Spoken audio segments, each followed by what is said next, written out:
a surprising decision. I was going to be a journalist. I have a journalism degree. I was a big shot on the high school newspaper.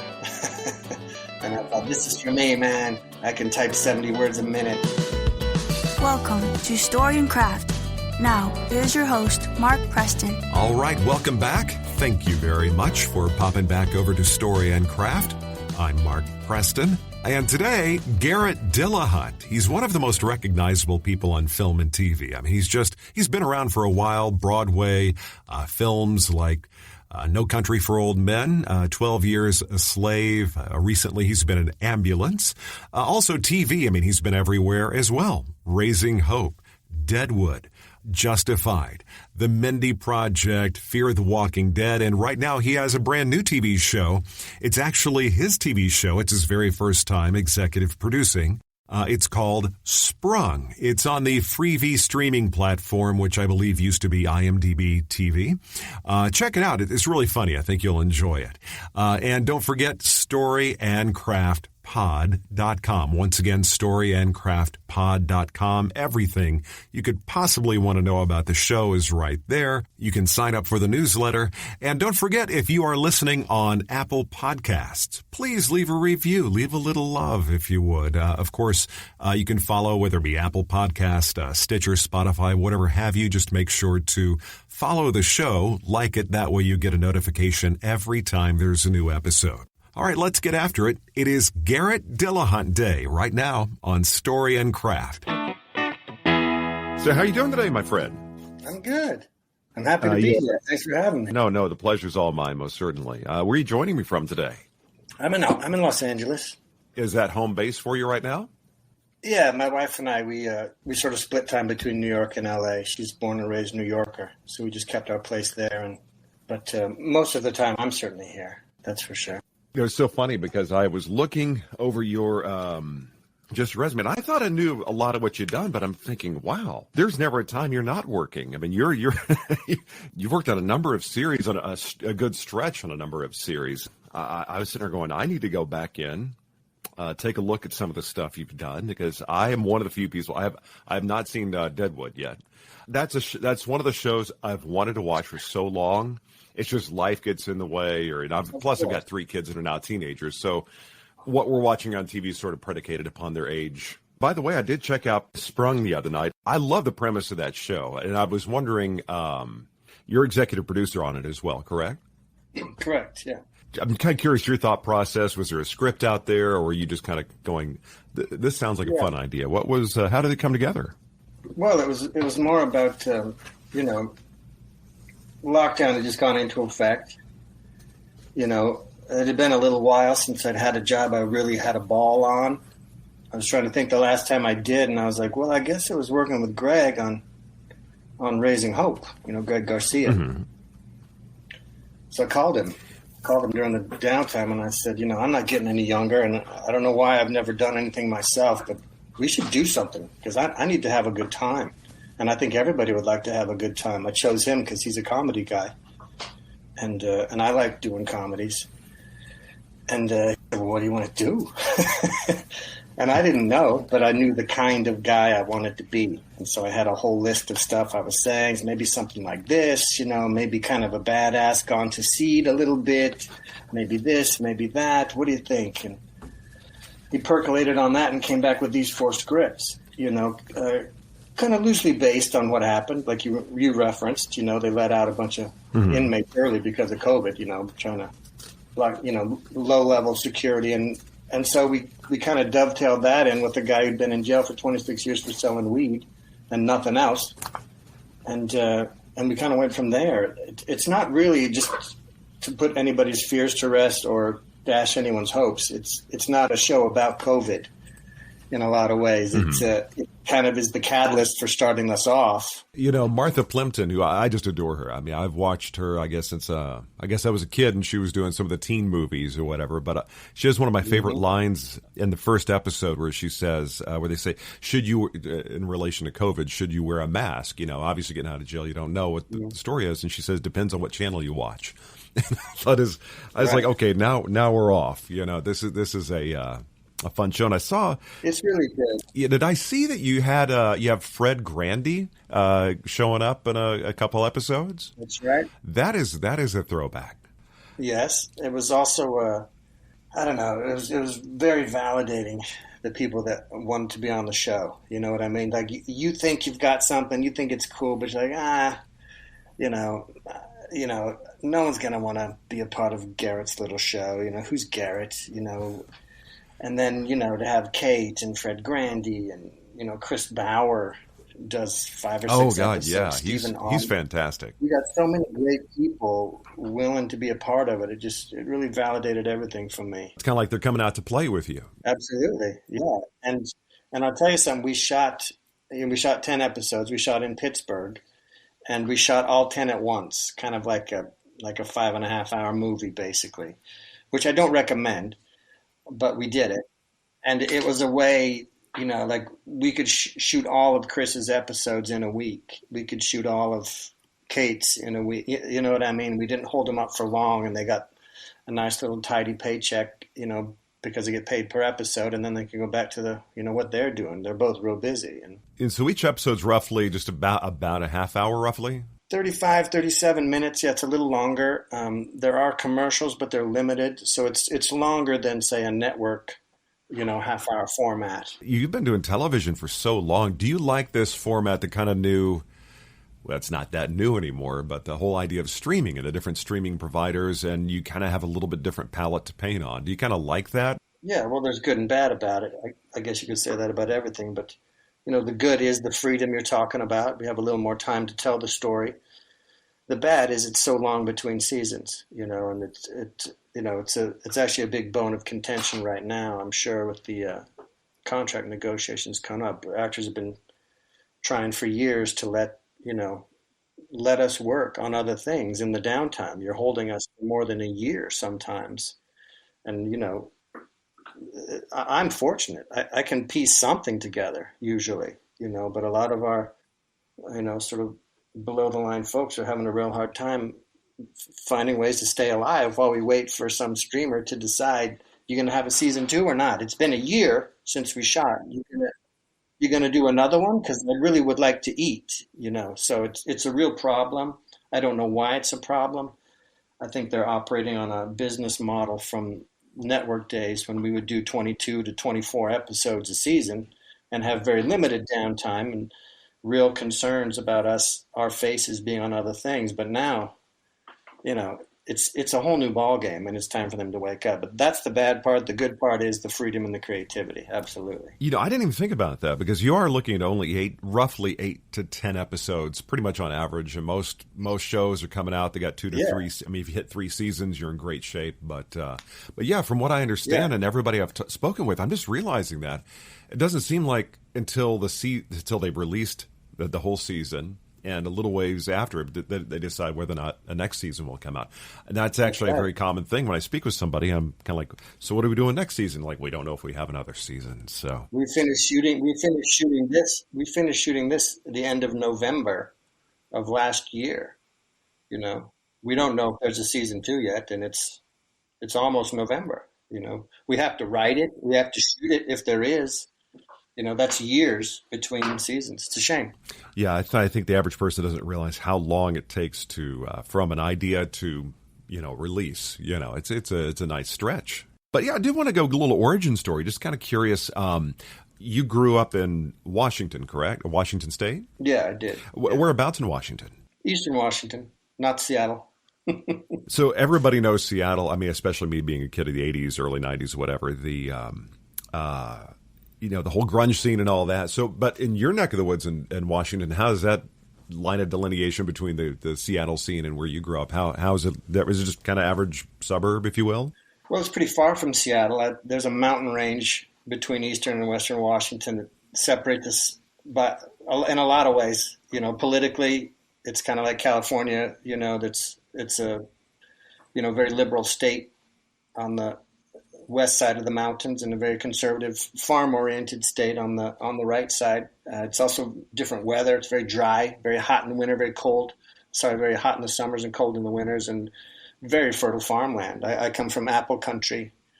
My father was a trucker, in the trucking business, and that's what we did. And yeah, so that's the difference. So was it pretty well received when you decided, I'm going to be doing this acting thing, or was that even your initial objective when you went off to school? Well received by my family. Oh, well received. Like, was your family like, "What? You can be an actor? What's this all about?" Or were they like, "Yeah, go for it"? They were certainly surprised. Yeah, they were surprised. It was a surprising decision. I was going to be a journalist. I have a journalism degree. I was a big shot on the high school newspaper, and I thought, "This is for me, man. I can type 70 words a minute." And this won't be news to some of your listeners, I'm sure, because I talk about it in other things. But before I went to school, there was a accident in my family. My brother was killed in a drunk driving accident, which was a blow to us. Pretty low key family, pretty quiet, hardworking folk. All that, you never know when this kind of stuff's going to happen. So it threw me for a loop, and I think in college I was looking for something outside myself that would take my mind off of that, because I struggled. And my last year of college, I took an acting class just on a whim. I don't know why. I think it was a requirement of a playwriting class I was taking. I thought I should write plays as well, but I was terribly shy. So it was a horrible idea in my mind to get up in front of people and talk, but it turned out I enjoyed it very much, and here I am, still doing it.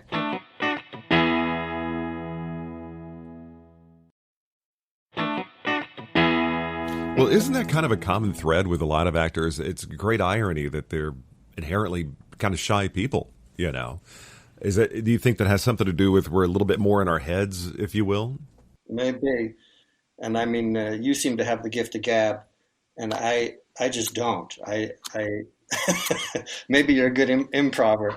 I don't know. Oh God, no! I started in radio when I was like 17, and actually it's funny because I thought the theater kids. I was like, man, I'm definitely not one of those. There's no way, And I realized years later as I started acting, and I went through and I did a lot of voiceover and acting, and I was like, I guess I really was one of the theater kids. I just didn't know it, But I was more on the probably reserved side in high school and college. You've got this voice, man. It's a hell of a voice. It's not surprising. Thank you. But one of the things that fascinates me about the arc of the work you've done is there's a really good mix of drama and action, even sci-fi and comedy. Is there any one thing that you typically like to land on as far as do you like to live in the comedy world or is there a preference? I don't. I think my preference is change. I think if I just did one thing, I'd be really bored at this, And I think one helps the other. I don't know how you feel about it, but I enjoy doing something as far removed from the last thing I did as possible. Sometimes there's no choice, but usually there's something else to do. I think it was a real problem early in my career, because it was still a time people tried to pigeonhole you very much, and you're supposed to just do this one thing. And now, hopefully, the pigeonhole for me is he can do a whole bunch of things. As time goes on, are you looking to maybe create more of your, based on this experience with Sprung, are you going to want to create more of your own stuff? Yeah, I sure hope so. I if I could give advice to anyone listening, it would be don't wait. I don't know why I waited so long. I kept waiting for permission or the right experience. I thought, I don't know enough. I don't know what I'm doing yet. I don't think anyone knows what they're doing. They just do it, and then they know. So yeah, I'd hope to do more. This was great. This was great fun. Just taking a step back real quick in terms of the acting and transitioning from journalism to acting. Well, the first question I want to ask is, did you do anything with journalism? Did you write for a paper, do TV or radio or anything? I didn't. I worked for a local newspaper in my hometown for a while, sort of between, but we did everything. You're your own photographer for the feature stories. It was back when you still took a giant photo, meant a giant negative of each page, that you develop and you print off of a negative. So I'm dating myself. But that's it. I really just declared myself a journalism major because that had been the original plan. I didn't really know what I wanted to do. I just knew I was lost and drifting a bit. I probably should have just waited, not gone to college, but That was what you were supposed to do back then. Yeah, that's really fun. I've got 2 in college right now, and I kind of look at the arc of working in entertainment my whole career, and then looking at the people who go to college and the amount of money it costs, and it ain't cheap. And it seemed to be that we went through this routine. You definitely go to the 4-year school, you come out, you get your, business card, and you're ready to roll. Now it seems like the rules are changing a little bit, especially for folks that are creative. Now I did notice you did go to NYU to do the acting thing. Mm-hmm. I'm curious for folks who go to NYU or Yale, they're really in a great program. Do you still feel that it's a lot of on-the-job training, or do you feel like that those programs are invaluable? I mean, what is your thoughts, education to real world, for an actor? Well, I think it depends on the actor. For me, someone that was literally had just started, and I bopped around Seattle for a year trying to do theater and stuff, and I just thought, okay, I don't know what I'm doing yet. I just got a taste of this, so I need some training. So I auditioned for programs, but I certainly saw a lot of people there that either didn't need or didn't respond well to the training. So why go into that debt? And a lot of people that never trained that just do fantastic. I think, I don't know that you need to go to a conservatory, but it was good for me. I'll tell you that. I loved it. 3 years, agents come see your shows. I don't know how to tell kids how to get an agent now, for example. It's a whole nother. It's so weird. I think that, and I've spoken with some young actors who have tremendous social media followings, and they talk about the casting. And you look at someone who has a lot of training and they're really good at what they do, but they don't have hundreds of thousands of people. That can, for a smaller film, can actually make a difference. And the agents also want to see that you have more work under your belt. So it's kind of like what came first, chicken or the egg kind of a thing. Yeah. Now I don't know. Now, did you when you kind of set out, you're of course doing stage, but did you have an aspiration to be on camera, or is that just sort of the way things went? Yeah, I'd always loved film. There wasn't a theater community to speak of in my small hometown. I didn't know about theater as making a living. I had a girlfriend who worked at the local movie theater, and we could sign in to movies and watch movies anytime we wanted. So I saw a ton of movies. I don't know if that's why I loved them, but I, at the time, never had any idea I was going to be an actor. But I always thought I would be on film, but it was still a time where you did have a little more pressure to choose what you wanted to be. You couldn't do them all, but I just thought it would be a natural progression, and I did stage exclusively for about 10 years out of school, and then finally started working in film and TV, and was like, oh, this is how to pay my student loan down. Theater's not going to do it. Do you still like to kind of jump back in and do some stage work? It's been 5 or 6 years since I've done a play. I got nothing against plays, that's for sure. I mean, it was very good to me. I feel like I've been very fortunate in the film and TV work I've done that I've had some very complex characters to play. I feel very much challenged as an actor. And I don't know how many plays I've done, 100, maybe more. I don't know, Broadway and off and around the country.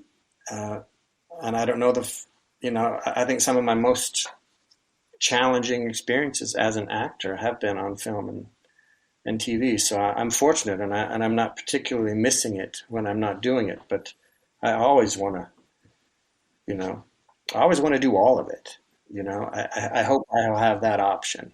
You're kind of always working. It doesn't seem like you have big lulls of time. Do you, when you're kind of carving out what you're doing, do you like to build in vacation time for you, family, or do you like to keep that kind of not a hectic pace, but working a lot? You've touched on a problem that I'm trying to solve and have yet to do, which is that very thing. I don't know that it's always good to be working all the time. That's for sure. Both, business-wise and personal. Sometimes it's good to be unavailable. Sometimes it's, there's this air of something about you that leads to a larger contract when you finally get landed. But I just don't know why I'm going to sit around and not do what I love to do, So I have a hard time not staying busy. I have fun. And I guess it does seem that way. There's always 2 or 3 weeks at least between projects, usually more, obviously. That sounds I mean, what other profession gets 2 or 3 weeks off regularly throughout the year? I mean, I feel like my dad, you know what I mean? It's like, that's a lot. Guys, so funny you There's say months. that. The actor friends I've got, they may go months in between gigs. And it's just so funny how different it is. Yeah. I remember years ago when I worked with ABC Radio, I interviewed John Favreau. And I remember he said to me, he said, you know, when we're not working, when we wrap a show, we're out of work.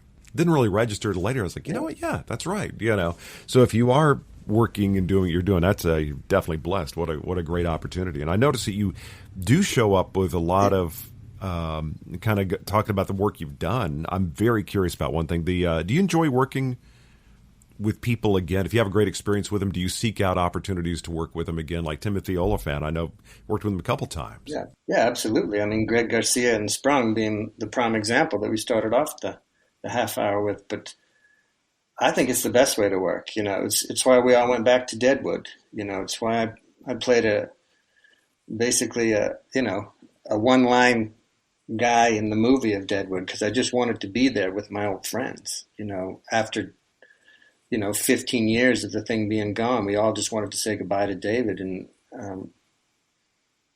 I don't know. Things go so fast. You have kids, so you probably see time fly even faster than I do. But it just flies, doesn't it? And I don't know why I wouldn't want to work with people I love, all the time. It's just so much better. Do you have anything as far as any projects that are going to be coming out? I see something, the Long Home. That hasn't been released yet, has it? That's going to be coming out a little bit later? Yeah, I wish I could take that off my thing. I don't think it's ever coming out. We shot that years ago. That was the movie that James Franco got in such trouble on. Oh, okay. Before his thing. So I don't think that's ever coming out. Red Right Hand, I just shot with Orlando Bloom, and the Nelms brothers directed that. That was a ton of fun. Redneck on redneck kind of crime going on. I just finished a season of Hightown. In fact, I'm wearing the shirt. Woo!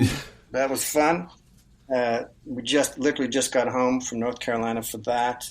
Another movie for HBO I did. They'll be announcing soon. And a couple more coming.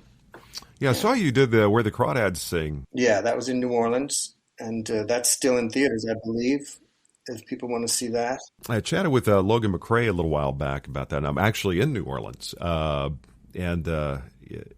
Waiting for my youngest to graduate high school, then it's either back to Texas or California. Still debating, but that was where did you spend time when you were in New Orleans? Did you have enough days shooting where you can kind of get out and mill about and go get something to eat? Yeah, I like New Orleans. I got a thing for like artists and paintings, and I always find some great art when I'm in New Orleans. I'm not a big drinker, so a lot of the culture there is lost on me.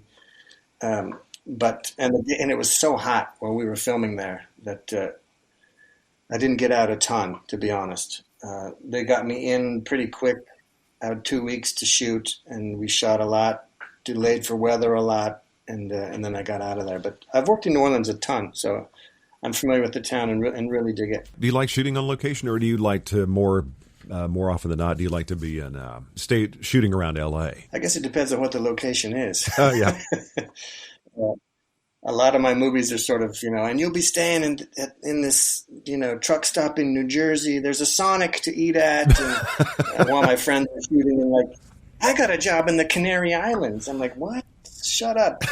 I'm about to do one in Morocco, though, and I'm looking forward to that. Oh, that would be awesome. In about a week. So yeah, I'm excied. Never been. Now we talked. Yeah, you do have a week or two, or like you said, you do have those little hammocks of time in between projects. What are you liking to do when you're not, having to memorize lines and be on set? Yeah, buddy, you hit it right there. When I'm home, I'm a terrible husband. We just lay around. It's like, this is recovering time. You don't realize how many hours you spend on your feet. How much time you spend in uncomfortable shoes that aren't yours, on set or falling down. It's weird. You get hurt fake fighting, I found that it's the waiting that seems to get to me. I got to find things to do while I'm waiting, and then they rush you somewhere. You do something for a minute and you're done. That's right. it is hard to keep things percolating while you're not on camera, actually. Now, you mentioned before, to kind of touch on something you said, that things have changed. With the streamers, it's the paradigm shifting a little bit. Do you, going forward, prefer to be on a show where you're doing like a big season, good, big traditional, Big Four network kind of series, or do you like the idea of the streaming thing where you've got 8 to 10 episodes and in theory you can go work on something else? Which one do you prefer? I mean, again, it just depends on the job. I'm all about the story, and if it's good, I would love that security of a network show. They're becoming few and far between. I don't know what the future of network is, but I know the streaming platform and the strategy has to change.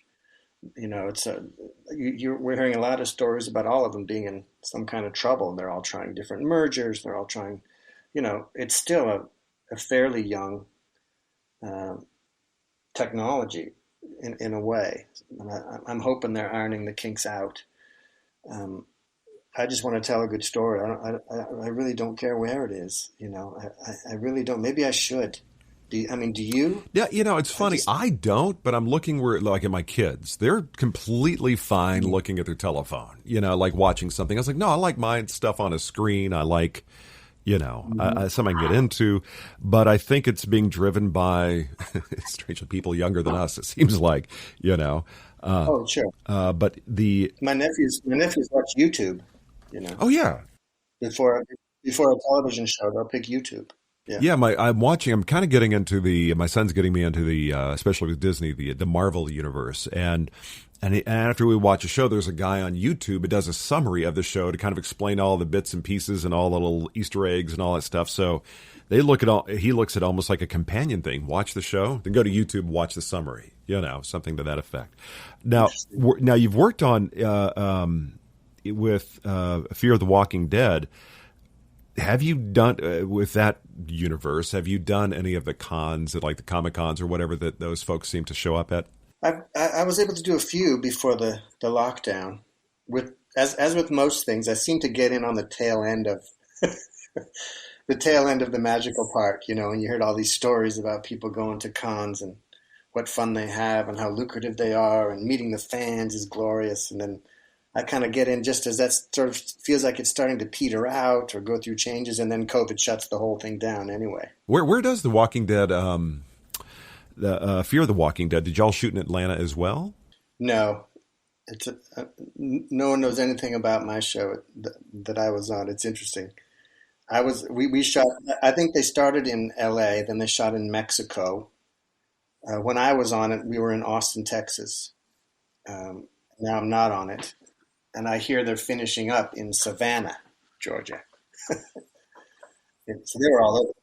I watched, I think, the first season of that. I caught it. I was watching it with my daughter. And then going back to Sprung, though, how many total episodes do you have of that? We shot one season, 10 episodes. 10 episodes, okay. That's what Is that the first series? Freevee is kind of saying, their first one out of the gate, I think. I think it's one of their first. It's one of their first originals. Yeah, that's what I mean. Yeah. I mean, Bosch is on that network now, but I know it didn't originate there. And I think they have some other stuff that's coming out about the same time as us. I don't know which one was first or not, but we're among the first, that's for sure. They were great to work for.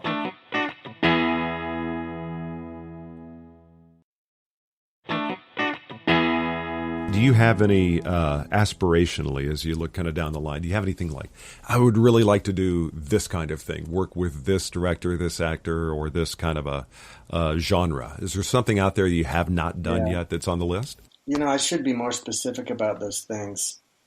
I've always been a big reader, and I have a lot of authors' stuff. I'm always like, this would be amazing, and I'm actually working with a favorite author of mine that I kind of met online during COVID as well, and he had a manuscript that's unpublished, and we're working on adapting that. And that's something I've never done that I would like to do. I've never brought a book I love to the screen. We got to hurry because I'll be long in the tooth for this character in a few years, so we got to hurry. But I need to get more specific about that. I think people do well that are very specific about what they want and need, and I've just never been able to put my finger on it, And often something will come along that's better than I thought of, you know? It's funny you mentioned the thing about kind of like age and kind of where you are and what you're doing 30 years ago to now. You know, it's kind of interesting. Have you noticed that from when your career, kind of the inception, when you're really getting rolling, to what you're doing now, do you kind of feel the difference in the kind of roles that you're being asked to do or that you're being approached on?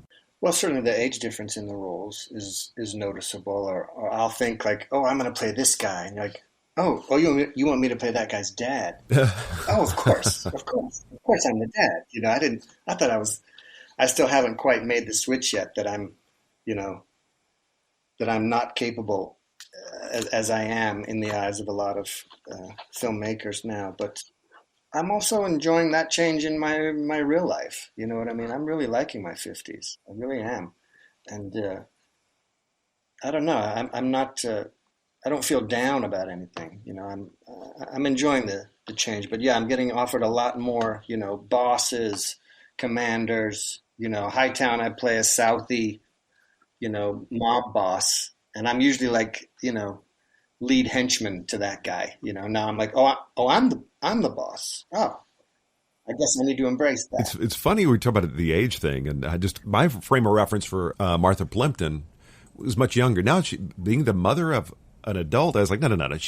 She's clearly not old enough to do that. I was like, I just kind of had a hard time getting my head around it. I was like, oh, I must be getting older now. But I really enjoyed it. I love the premise of it. I think it's just fun. Sometimes you just want something that's just kind of fun to watch. Exactly. That was a big motivator. One of the things I love doing is I have my 7 questions I ask. Just kind of as we wrap up here, just kind of a get to know you, just a little fun. One of the things I always love to know is what is your favorite comfort food? You know, that thing that, especially when you're on a set or something and you're like, God, I just want some of this to make me happy. I don't know how I stumbled on this dish. I think it was a time I was starving actor in New York, living in my 150 square foot apartment. I had no money for dinner, and I just went to the cupboard and to this day I love this dish. I just made it about 57 times during Hightown, but I have like a macaroni and cheese box. You know, I've graduated to sort of a healthier mac and cheese. Yeah. Add a can of beans, a can of tuna, and a big handful of spinach. Make it all up, cheesy goodness, and then a bunch of red pepper chili flakes. I don't know. I love it. You know, isn't that the with all great cuisines, it's all like, what do you have available? And not a lot of money, and it always turns into something really good, you know. And I eat the entire pot. I eat the entire pot every time. Then what does your wife think of it, though? It's disgusting. It's awful. I never make it at home. Was that something? It sounds like something that theoretically you could make in a trailer. You know, it's pretty quick. You know. Oh yeah, you just need some way to boil water. I mean, I can't lie. My kids and I are always like looking for some random thing to try out. So I love when somebody gives me, actually, this is a recipe. I'm like, okay, then I'm going to go try it. You know, quick gives you insight. Now, if you're going to sit down, let's say grab a cup of coffee with 3 people. So it's 4 of y'all for a few hours sitting down talking story. Who would those 3 people be that you think would just, living or not, that you think would make for great conversation? Jesus. Cormac McCarthy is one. They're all authors that I get real girly around writers. I don't really care about actors so much, but writers. But I think Cormac McCarthy would be there. David Milch, I think that'd be a cool combo. And I was always shy around him. I always had trouble talking to him, and I regret that. And then Sam Shepard. Oh, yeah, indeed. Yeah. Cool. You know, I never read nearly as much as I think I should have, and I know it, I enjoy it. And whenever I do pick up a book, I'm notorious for people lay down at night and they go start reading a book. I always fall right. It puts me to sleep. So I've been diving into audiobook things, just kind of, cover that ground. But if you were to go back and hit rewind, when you were young, who was your very first celebrity crush? Some of those solid gold dancers were pretty transformed. Now, if you and your wife are going to be going to a really beautiful island, you're going to be there for a full year, no streaming, no nothing. you're going to enjoy your time there, but you can't watch anything except for a DVD that you bring of a movie and a CD, an album. You know, I'll even say a book. What would you want to bring with you to the island that you could just go over and over and really enjoy it the full year? I think the movie would be Badlands. Terrence Malick. I've watched that thing 1,000 times. I could watch it 1,000 more. An album, some violin music. I love violin or fiddle. It's like a voice to me. I don't need words. If I had to pick, it would be something on a violin. And a book, maybe Satri by Cormac McCarthy. I think it's his best book. Now, from beginning of the day, when you take your head off the pillow till at night when you put your head back on it, definition or the component parts of a perfect day for you? Oh, gosh. These kinds of questions are the hardest for me. I mean, all of them. Favorites, really difficult. I feel like my favorite thing changes every day. Well, I want to have slept well. I'd like a body of water and some reading material and maybe some gummies. You know, I really, I don't know. I think maybe, you know what, treading water off the coast of Negril, Jamaica. Very good. I was just down there, actually Montego Bay a few weeks ago. And nothing like Jamaica water. I don't know what it is about the water. Well, we actually didn't go in. My kids and I, it was a cruise stop. We just you know, drove around and checked things out. Didn't get in the. We went to Grand Cayman after that. Yeah, but that's where we got in the water. But yeah, I'm very much the same. I could see where having a book in that situation would be really good. You know, if you're on a raft and just kind of reading away. Now, if you weren't doing what you're doing right now and what your career, you know, the acting and all the things you've done creatively, what do you think you would have been doing, or what would you like to do if this wasn't part of your life? I mean, I guess it seems obvious to say writing, but I always have imagined, I've always got a charge out of helping senior citizens out. The seniors in my life that were important to me, or not even necessarily family, to give them some sort of dignity in their last years, you know. I really mourn the loss of the elderly as a source of information and inspiration and answers, you know. Oh, I love that. I do. I heard a quote the other day that speaks to that. It said, every time someone passes away, a library disappears or something. It's something, that idea, this whole body of knowledge and all the things that could have created leave, you know. And so funny you mentioned that, is the idea that another culture, especially Asian cultures, have a much different connection to and relationship with the elderly as opposed to the U.S. way. So yeah, I love that. Well, it's a drawback, isn't it, of technology? You know, there's Google now to ask advice. There's YouTube videos, you know, and I think also the political climate really polarizes people's views of the elderly, and I don't know. That's something with them is what I'd do. Very good, very good. And last question: if you were to jump in that DeLorean and travel back, you're 16 years old, and you've got a piece of advice that either it's going to get you on what you think is a better track, or maybe you enjoy that moment a little bit more. What's a piece of advice you would give yourself if you had a couple minutes with 16-year-old you? I'd say don't wait. I'd say you deserve it, and there is no ladder.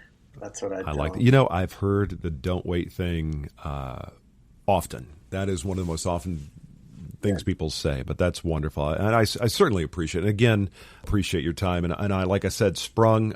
I love it whenever I'm speaking with somebody and the project comes out. Like, I really want to check this out because, like I said, it's light, it's fun, it's just you just kind of enjoy the ride. It's wonderful. You know, Greg's favorite movie is Raising Arizona, and there's a lot of Easter eggs in Sprung to Raising Arizona. I think it's a similar sensibility. So thank you so much for letting me promote this. Oh, it's my pleasure. And sincerely, I've enjoyed your work for years and years. Yeah. My son, when he was a little younger, loved watching Terminator, the Sarah Connor Chronicles, I think.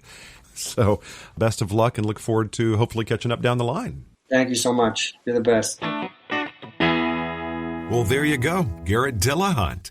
A very talented guy, to say the least. New TV show, again, Sprung on the Freevee streaming platform. I believe it used to be IMDb TV. Once again, it is called Sprung. The website, don't forget, storyandcraftpod.com. You can also follow the show on any one of the podcast apps. Just make sure to follow it. That way you get the notification every time there's a new episode. All right, there you go. That's it for today. I'm going to run out and grab a bite to eat. I'm hungry. All right, so take care of yourself if you would. Always happy to have you here.